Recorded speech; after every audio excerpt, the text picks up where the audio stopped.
Dear friends, dear Khenpo Sodargye and Rinpoche, dear family, thanks again for coming today.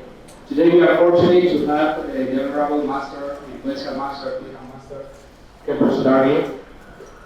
It's been a long journey. His first conference in Spain, and we really appreciate his presence here.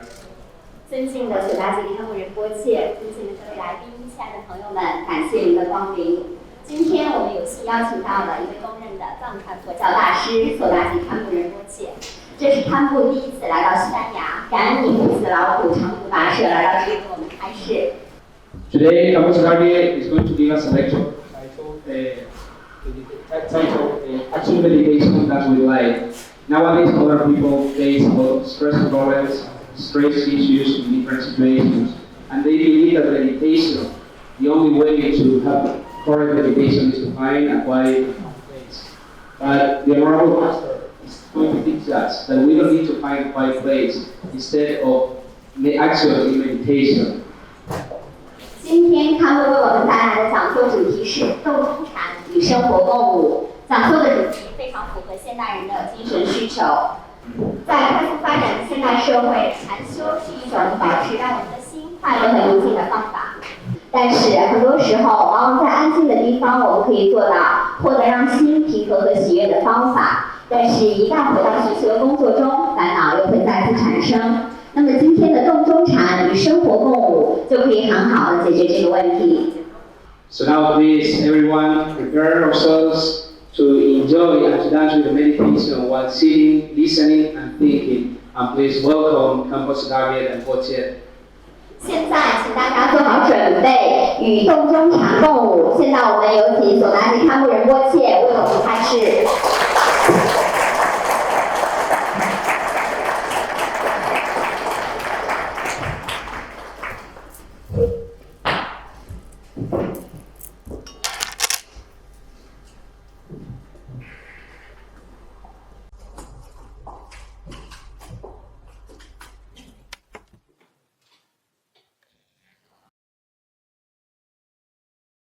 Today, I would like to extend a warm and heartfelt greeting to all the teachers and students who are present here with us, gathered together for this special occasion. Your presence truly makes this event meaningful, as well as those joining us from other places, whether you have a faith or not in your life. It's 9 o'clock in the morning here at this very moment, and today, as usual, we also have a live broadcast. The time may be different in various parts of the world. So to everyone here today, or to all of you who are sitting in front of your computer or laptop screens, I am very happy to have this opportunity to communicate and interact with you all. Our last class, as you may recall, was also held at Complutense University of Madrid.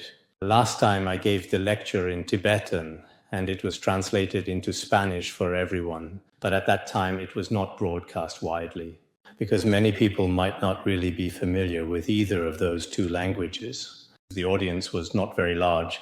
So today we are using Chinese for the lecture for this session and translating it into English. This is my first time in Madrid. Yesterday someone told me that there is a legend, a story long ago about Madrid related to the name of this place. It is said that there was a mischievous child who went out and was later chased by a brown bear. And when he climbed up a tall tree, his mother called for him to come back. At that moment, he saw the brown bear and became afraid that his mother would be harmed by the bear.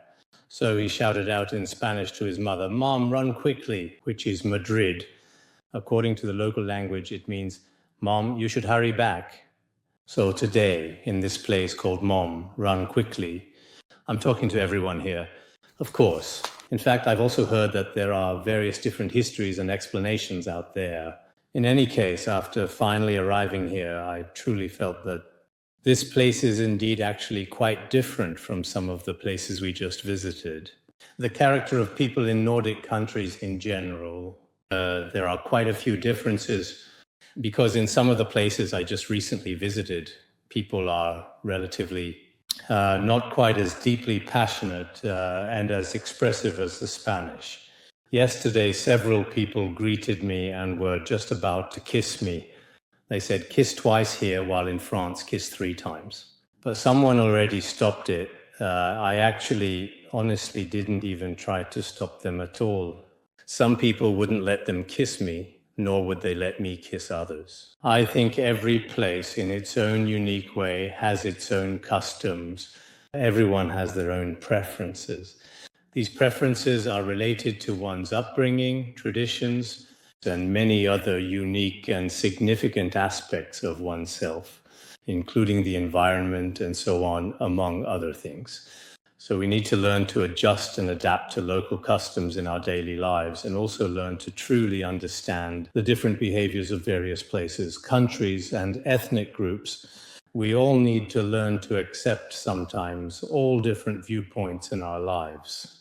This is something I have learned over time. Today, the topic of our discussion is meditation in action, gracefully dancing with the flow of life. Speaking of Zen meditation, many people are especially interested in it nowadays, whether they have religious beliefs or not. But for most people, meditation probably means the body staying still and the mind remaining unmoved as well, involving specific ritual elements or physical actions. But few people may carefully observe their minds while walk, live, sit or lie down doing these various actions.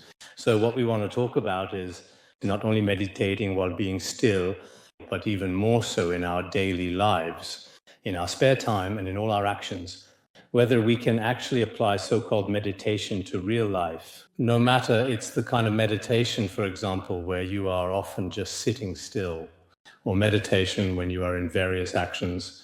In fact, people living in the 21st century are especially busy these days and face all kinds of pressures, as well as many factors that are detrimental to mental health.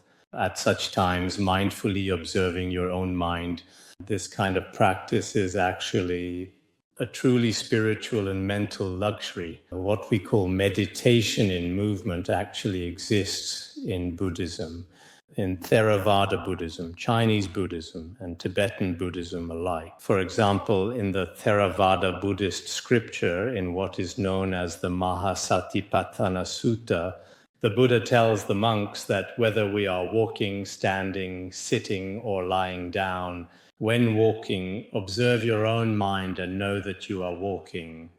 When you abide, you should truly know deep inside that you are abiding. When sitting, be aware that you are sitting. And when lying down, also be aware that you are lying down.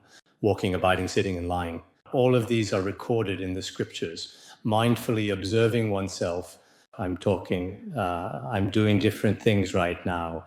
Observe all your actions with your own mind. This is called mindfulness and awareness. Nowadays, in many Theravada Buddhist monasteries, including those special moments when we went to Thailand earlier this year, we also practiced meditation together in some monasteries. Many meditation masters and senior monks in their 90s personally guided us, teaching us to focus our minds on the left foot, the right foot, or on actions, and simply all these behaviors, teaching each one step by step. In fact, this is a very effective and reliable method for taming the mind and achieving calmness. In this way, we can simply and effectively, many troubles disappear naturally. In Chinese Buddhism, there is also the significant and important teaching of meditation in movement.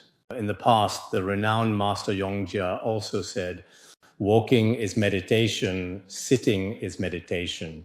Whether speaking or silent, moving or still, the body remains at ease. This means that whether we are simply moving or just sitting, we are always within the state of meditation. And whether we are in any given moment speaking out loud, keeping silent and quiet, moving about, being still and unmoving, or simply resting in tranquility and peace, all of these actions are within the state of meditation. Within the spiritual tradition of Tibetan Buddhism, there exists a well-known saying that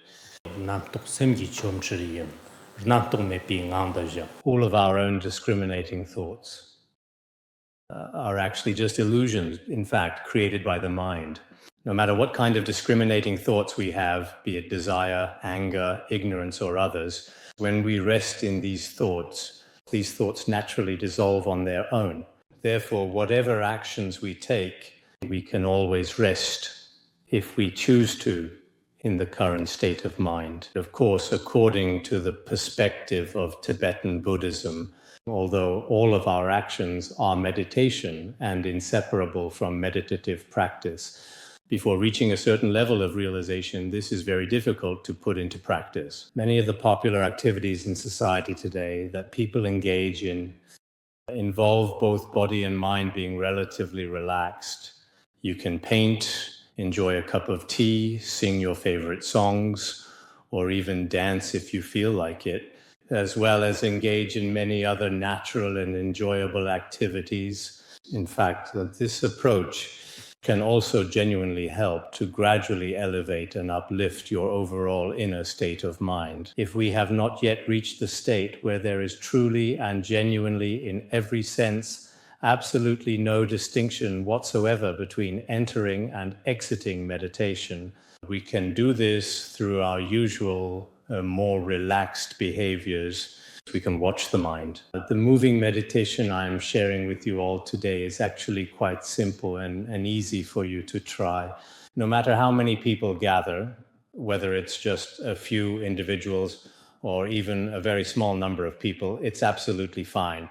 There's really no problem at all. In a specific environment, at a particular time, you can follow some music as you wish, if you like, or simply follow your imagination and observe your mind. This is one method.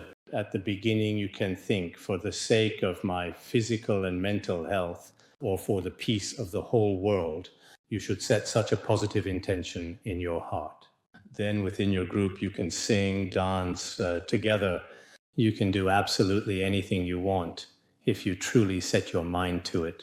Really, anything at all. At first, the movements are relatively slow, then they become more intense in the middle, and finally they gradually slow down again. This behavior is good for some of your stress and negative emotions you experience in daily life. It can help to disperse and release them. In our daily lives, in our everyday routines, some people may not have any particular attachments at all in their lives for various reasons. Neither fast nor slow, neither happy nor bitter. Among many young people nowadays, there's a popular trend, often called the Buddha-like lifestyle. In other words, they don't truly want to care about anything in their lives. On the surface, it seems rather carefree, but in reality, they actually lack true confidence in life. There are many issues they need to face, but they are unwilling to accept them. Actually, this kind of mindset maybe is not a positive one. When we face life, we should always have a truly positive attitude, a sense of vitality, and a determined heart. Only in this way can we truly temper ourselves in life and unleash our potential. There are also many people who, when it comes to life, all the happiness, all the gains truly on external physical material things, they believe that everything is given to them by material possessions, and that all their needs in life can truly be satisfied. In reality, external material things can help us improve our happiness to some extent, but when we truly observe carefully, if our hearts are not truly calm and genuinely peaceful, even if external things are abundant, they still can't solve all our problems. Therefore, through meditation or other methods, getting to know our own minds is absolutely extremely important for everyone. In fact, no matter how much we have externally, what we can truly, really enjoy and accept is actually limited. For example, there may be many delicious dishes in a restaurant, but the amount of food one person can actually enjoy is really limited. If you eat too much, or if you eat all kinds of different foods on a regular basis, your body might not necessarily be able to handle it. The same goes for the sounds we hear. There are all sorts of sounds outside, but what our ears can actually take in is also limited. If the sound is too loud, too soft, or even too far away, our hearing just can't handle it. So we can only accept a small portion of it. This also applies to someone who has a lot of wealth whether it's money or gold and silver treasures, even if you have many of these things, what you actually use in your daily life is still really limited. So what we call life is actually lived within a limited scope. We only take in a limited partial amount of the things we need from the external world. At this point, it's easy for us to realize and understand that our inner world is actually very important. If we don't get to know our inner self, if we don't understand it, maybe we will never feel satisfied, and maybe we will always have a lot of stress and suffering. Therefore, sometimes you can practice some forms of moving meditation, which is what I just mentioned earlier. At a specific time and in a specific place, you can sing and dance as you wish, or let your mind wander through all sorts of thoughts. In the end, you need to observe your own mind. What is the heart like? All the things you just did, how do their essence obtained in real life? How do their causes and conditions manifest? And many other similar questions. When you reflect on these yourself, you might, in a truly unexpected and unfamiliar environment, perhaps experience different feelings. Nowadays, there are also many forms of moving meditation in the West. That is to say, in this context, meditation is combined with dance. This kind of meditation, where you regularly observe your own mind, is actually very beneficial when applied in daily life. In the end, your mind becomes completely relaxed, and then you dedicate this merit to all sentient beings in the world. Benefiting sentient beings through meditation practice is the ultimate and most essential meaning of Mahayana Buddhism. There is a line in the Siddhartha Samukya Sutra that says, when the mind enters samadhi in the main practice, one can realize the true nature of all things. If one can realize the true nature of all things, then one can give rise to great compassion and bodhicitta for all sentient beings. This means that if we practice meditation well, we can truly see all reality. If we perceive the true nature of all things, we will naturally give rise to compassion for other sentient beings. Because many sentient beings do not understand this truth about themselves, they have not realized the truth, and they are pitifully lost in samsara, constantly drifting and clinging without end. Therefore, great compassion naturally arises for these beings. In Mahayana Buddhism, the teachings on meditation and movement are even more detailed.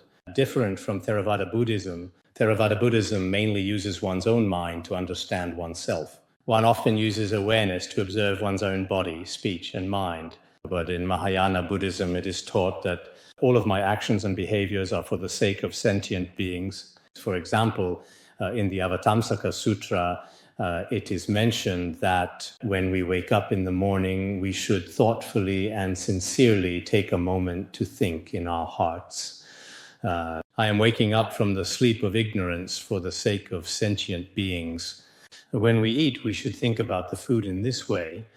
I am eating the food of meditation for the sake of sentient beings. When we open a door, we should think of opening the door to liberation. When we close a door, we should think of closing the doors to hell and the lower realms, and so on. In Pure Conduct chapter, all of these actions, when they are performed, should be done while connecting our actions with the benefit of sentient beings. All of these aspects are linked together.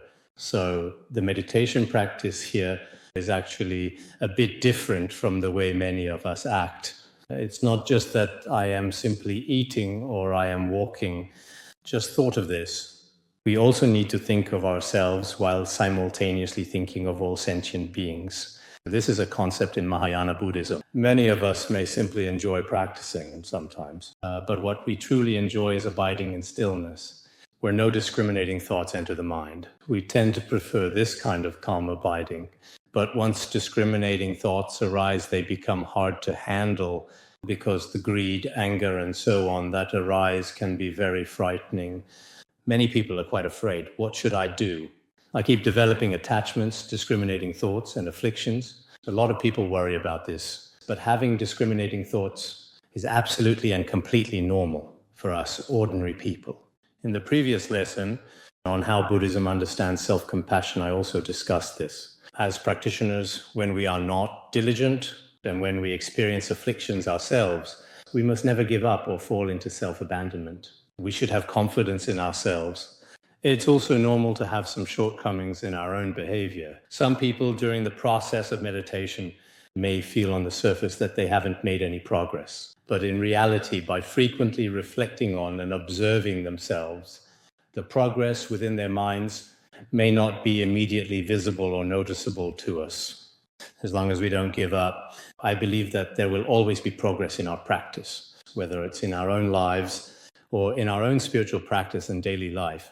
Once you simply lose interest in this matter, not only lose interest, but even develop aversion and completely abandon it, then it means you are not making progress. Therefore, as long as you don't give up and continue to reflect and meditate regularly, especially when various negative discriminating thoughts arise, we can use effective and appropriate methods to recognize them and accept them.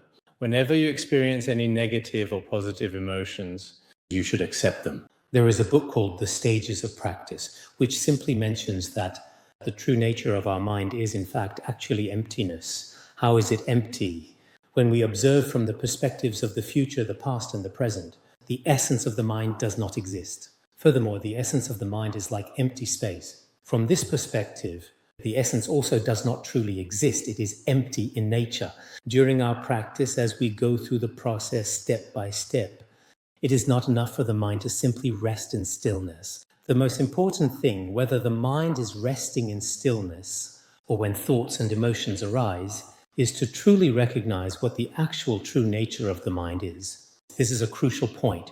Many people think my mind is settled and calm, and that it remains unmoving for a long time. Wow, that's great. Others think I can be aware of what my mind is doing at any moment, and they are actually very happy about it, truly delighted. This is not a very high level of realization. There is a very famous saying in Tibetan Buddhism, which is a method or approach that is commonly and frequently utilized by a wide range of practitioners who often rely on it as a standard in their regular practice. That is to say, although you know how to practice, you don't know how to be liberated. You know how to practice, but you do not know that the true nature of the mind is naturally liberated. This kind of practice is similar to the four meditation heavens, or there is no difference in the meditation practice of the four formless realms, because you only know how to let the mind rest, but you do not know that the true nature of the mind is empty and liberated by itself. Many practitioners, often during their practice, simply go astray at this point. Some people think, I can sit for several hours a day without any discriminating thoughts arising, and I can meditate. But this is not necessarily a good thing. In Tibet, we have native marmots, snow pigs, which can stay in their burrows for 3 months in winter, entering a kind of absorption. But among animals, their state is not considered high. Are there groundhogs in Spain?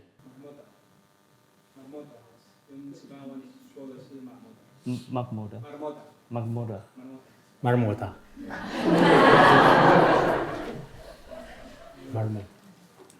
There are, right? Are there any here? Yes. They also sleep in the cold winter months and wake up and become active again in the springtime.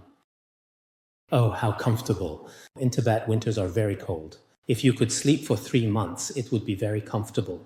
When they wake up, the weather is already nice. So whether the mind is moving or simply at rest at any point in time, it is very important to recognize the true nature of the mind. There is a very famous and highly respected Tibetan practitioner known as Patrul Rinpoche. He said, our discriminating thoughts, just like before, will continue to appear. But when you recognize your own discriminating thoughts, you are liberated. So in our real life, many afflictions are naturally liberated as soon as you recognize them. When you feel especially angry or in great pain, take a look at where exactly this suffering mind is. Your real mind is never, in any circumstance, bound by troubles and afflictions. Affliction is bodhi. In other words, the true nature of our negative emotions, when you observe it, actually in fact has no real or fundamental essence of its own. When we feel hatred, what exactly is the true nature of that hatred? The mind from the past no longer exists now. Even its seeds have been completely destroyed. The mind of the future has not yet arisen. It's like the son of a barren woman. I wonder if you understand this. As for the present mind, as I just mentioned, it's just like empty space. In fact, when we observe our mind with our mind, it really is quite marvelous. We are often troubled. Our mind is in pain every day. But if you truly observe your troubled mind, it's actually very easy to recognize it. So in the 8,000 verses of Prajnaparamita, it says, Bodhisattvas should frequently practice meditation. What kind of meditation should they practice? Meditate like space. Practice meditation that is like space. When you reach a higher state, first observe your mind as being like space. And finally, when you truly realize it, all afflictions naturally dissolve. At that point, your conduct, even if there are no restraints, it is fine. There was once a truly great master who was extremely famous. When he reached the age of 70, he would often visit brothels and drink alcohol, engaging in all sorts of behaviors that ordinary people found unacceptable. When people criticized him, he would often say, I discipline my mind. What business is it of yours? That is to say, I personally use this particular method in order to further enhance and deepen my overall spiritual practice experience. There are absolutely no restraints. Perhaps for many of us, when it comes to certain behaviors, we are simply judging them by our own discriminating thoughts. In fact, it is indeed true that people have reached a certain level of spiritual practice when their attainment is high enough. They transcend the so-called conventions, precepts, fundamental principles, and boundaries and limitation of this worldly life. Therefore, our meditation in this context, whether it is meditation in movement or in stillness, true meditation, the practice of meditation, is actually about being free from all attachments to existence and non-existence. This is very important. There was a truly remarkable master who once said, externally free from attachment is called Zen. Internally undisturbed is called concentration. Externally free from attachment means attachment to existence, non-existence. Right and wrong are absolutely and completely gone. Internally remaining undisturbed means that sometimes you can maintain this state of mind while walking, standing, sitting, or lying down. Sometimes you can be completely settled in this state for a while. Your mind is undisturbed. In fact, whenever we carefully observe our own minds, we find that our minds never stay still, not even for a moment. It's just like a 3 or 4-year-old child, extremely mischievous. When you observe your mind, you realize that the true nature of the mind is actually so simple. Meditation, the practice of mindfulness, at its very core, meditation is about recognizing and understanding our own mind. No matter who you are, we often in our daily lives tend to carefully observe and pay attention to various external phenomena that occur around us. That is to say, even if we look at the outside world 100 times, but a single glance inward is far more profound. In our daily life, we often judge, is this product of good quality? Whether a person has good character, whether someone is good looking or not, whether a certain food tastes good, and so on. There are so many such discriminating thoughts used for analysis and selection, but we have never really thought about what the true nature of our mind actually is. Does it have any color, any shape, or any particular state at all? Many people have never observed their own mind. Therefore, many of us should, in our daily lives, learn to observe our own mind and tame it. But as a foundation, we should listen and study extensively and receive teachings. If we only practice without listening or learning, we cannot succeed. This time, I noticed that there were actually quite a few practitioners in Western Dharma centers. Their practice is quite good, but they are not particularly interested in listening to the basic doctrines and theories of exoteric and esoteric Buddhism. If you are not particularly interested in Buddhism, of course, that's another matter. But if you are interested, in fact, even academic research requires listening and learning. If you have not learned, it's just like someone who wants to study physics, chemistry, or biology. First, you should go to the relevant experts and learn from the relevant teachers. If you don't listen and learn, perhaps your approach to studying this subject will be completely off track. Therefore, whether it is academic understanding of a subject or spiritual practice, we must first receive instruction. The renowned Sakya Pandita also said, what did he say? He said that among listening, contemplation, and practice, practice without listening may bring temporary accomplishment, but it will, in all likelihood, very quickly be completely destroyed and rendered unusable. So this kind of meditative attainment will disappear in a very short time.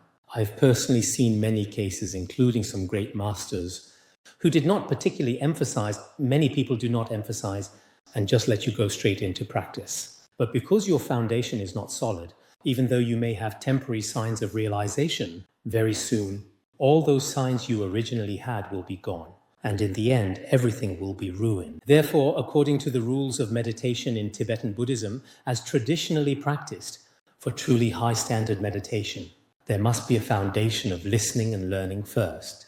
Then a firm and unwavering foundation of truly deep contemplation. And continuing to practice on this basis is very reliable. A famous person once said this.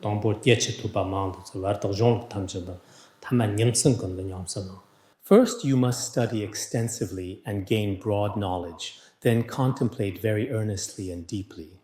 And finally, practice diligently day and night with dedication. When you're actually practicing your meditation, whether in a meditation room or outside, wherever you may be, can even be done through moving meditation.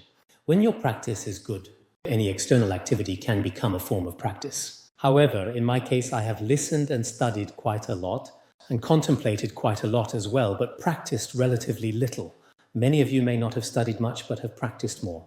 I really want to engage in actual practice, but I am always busy with all sorts of things.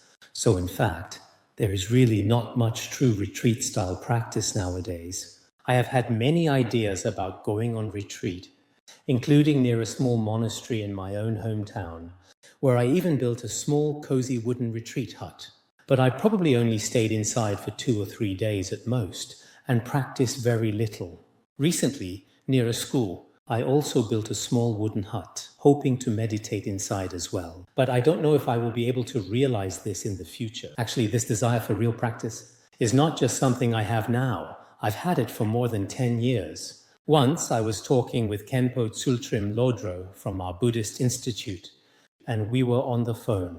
At that time, our institute didn't have mobile phones, only landline telephones. While chatting on the landline, we said, we're about to turn 40 soon. Now we must go into retreat or it will be too late. I remember the two of us talked about this on the phone, saying that we've already received so many teachings from our guru and have been teaching others for years. If we don't practice now, it'll be too late. In a few years, we'll be 40.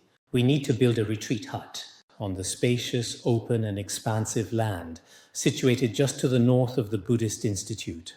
We should build a retreat hut there, and later we made up our minds. After finishing the phone call, we went to check out the site. Then we finally arrived at that place. We were talking about the plan of building 2 small, peaceful meditation retreat huts. He said, don't come too close, you'll disturb me. Mine should be over here a little farther away. So in the end, there really was quite a bit of distance between us. He piled up some stones and marked the spot where he would build his hut. And I also piled up stones and marked the spot for mine. This was all before we turned 40. Now we're already over 50, and those retreat huts still haven't been built. Maybe our practice has just turned into a kind of moving meditation. Actually, many of us, in fact, should practice on a regular basis. It's really necessary to sometimes observe our own minds in some quiet places, to get away from distractions, because in this world, if you don't grasp the true nature of your own life, you might end up like the two of us and never have the chance to practice in your whole life. I really, truly want to spend more time practicing because I know how important it is, but at the same time, I also want to help more people from various backgrounds to better understand and appreciate some important aspects of Buddhism through my teaching. In fact, if Buddhism is not the proper, correct, and guiding form of education, knowledge, or science for life in various aspects, such as personal growth and development, none of us would want to emphasize it. But in fact, in our present era, it is extremely, extremely helpful for the mind, really. For many people, If there is no faith and no sense of direction, life may revolve only around eating, drinking, fame, and personal gain, and life may not be truly meaningful at all.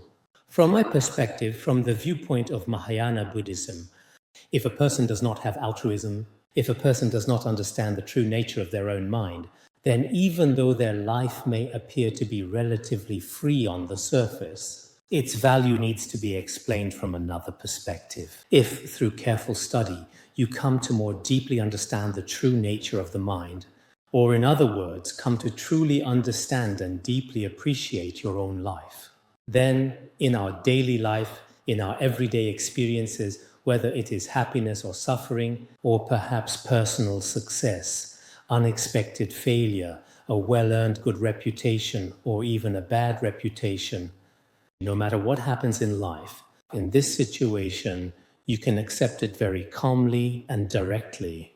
You can also provide meaningful assistance to many people in a variety of ways who are stuck sometimes deeply in their minds. You can truly help them. Therefore, I believe that in our current era, guiding and purifying our own minds is of utmost importance. I often think for those who realize the nature of mind, who recognize certain specific states of the mind, even if we encounter particularly bad situations in life, such as falling into beggary or being imprisoned, even when they are at a very low point in life, they might still be very happy, truly content, and freely enjoy their lives.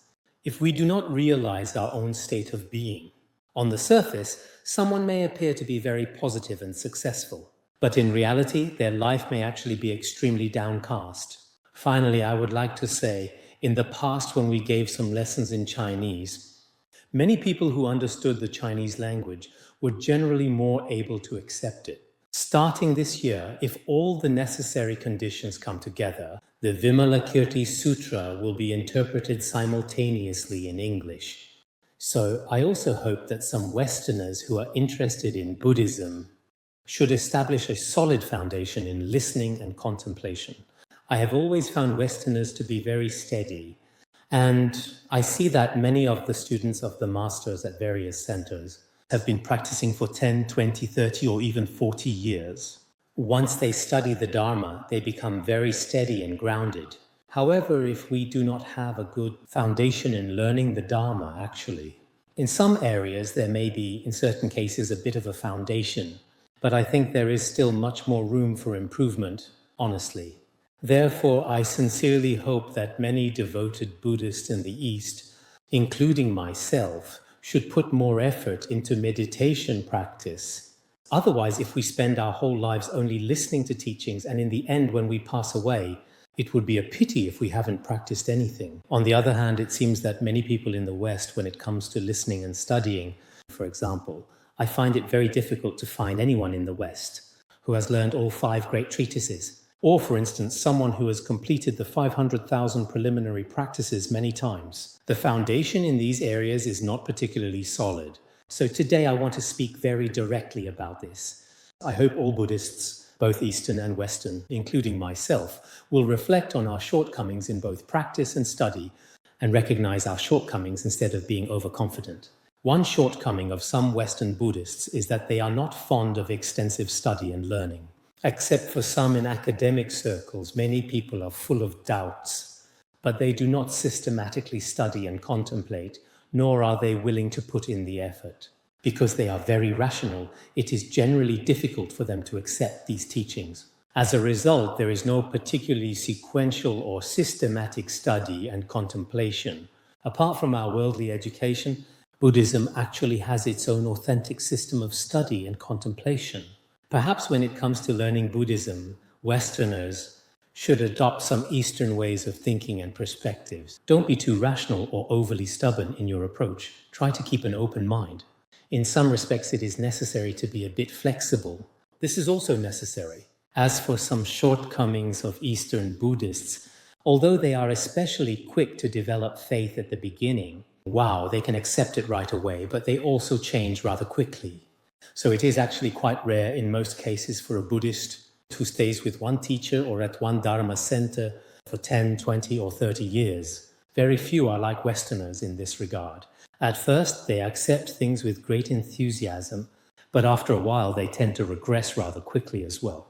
Therefore, we need to establish a long-term practice mechanism.